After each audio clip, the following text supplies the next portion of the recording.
අවුරුදු 3ක් නැත්නම් අවුරුදු 5ක්. ඔයා ඩිරෙක්ටර් කෙනෙක් වෙනකන් අපි මේ සම්බන්ධය නතර කරලා තියමු. එතකන් ඔයත් මට ආදරේ, මාත් ඔයාට ආදරේ. ඔයාට මේ මොකද උනේ? ඔයා ඩිරෙක්ටර් කෙනෙක් වෙනවද නැද්ද? ඒක මට කියන්න. මං වෙනවා. එහෙනම් මං ඔයා වෙනුවෙන් බලාගෙන ඉන්නම්. එතකන් ඔයා මට කතා කරන්නත් එපා, මං ඔයාට කතා කරන්නෙත් නෑ.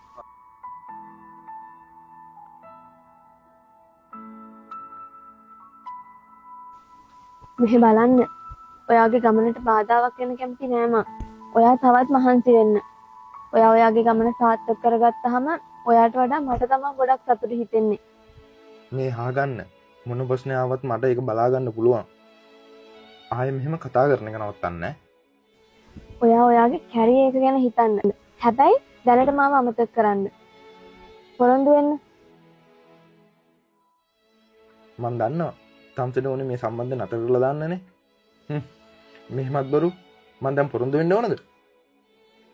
පොරොන්දු වෙන්නේ නේ.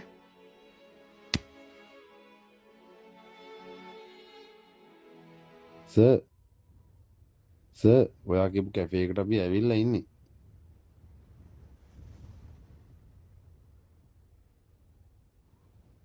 වෙල්කම් මයි ඩිරෙක්ටර් සර්. ඔයා කිව්වා වගේම ඩිරෙක්ටර් කෙනෙක් වුණා. කන්ග්‍රැචුලේෂන්ස්. මේ හැමදේම ඔයා නිසයි. නිකම් බොරු කියන්න එපා. ඔව් මම ඇත්තමයි කියන්නේ. මහේෂ් මහත්තයා ඔයානේ එදාට ෆිල්ම් එකේ ඩිරෙක්ට් කරේ. ඔව් සර් මම ඔයාගේ හැම ඉන්ටර්විව් එකක්ම පොඩ්කාස්ට් එකක්ම බැලුවා. ඔයා ඇත්තටම ග්‍රේට් සර්. හීරෝයින් අර නිලිය එල්ලේ දෙන්න නිසා මැරෙන්න යන බව දැනගත්තට පස්සේ එයාගේ හීනට යන්න ඕනේ නිසා එයාව දාලා යන කොටස ඒක හදවතටම දැනුණා sir. all the best sir.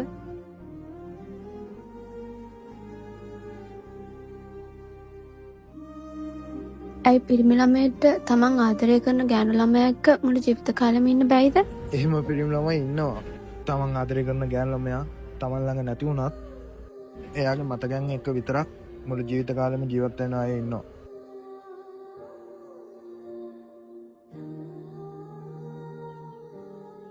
එහෙනම් මං ඔයා වෙනුවෙන් බලාගෙන ඉන්නවා. එතකන් ඔයා මට කතා කරන්නත් එපා, මං ඔයාට කතා කරන්නෙත් නෑ. ඔයා ඩිරෙක්ටර් කෙනෙක් වෙනවද නැද්ද ගැන හිතන්න. හැබැයි දැනට මාව අමතක කරන්න.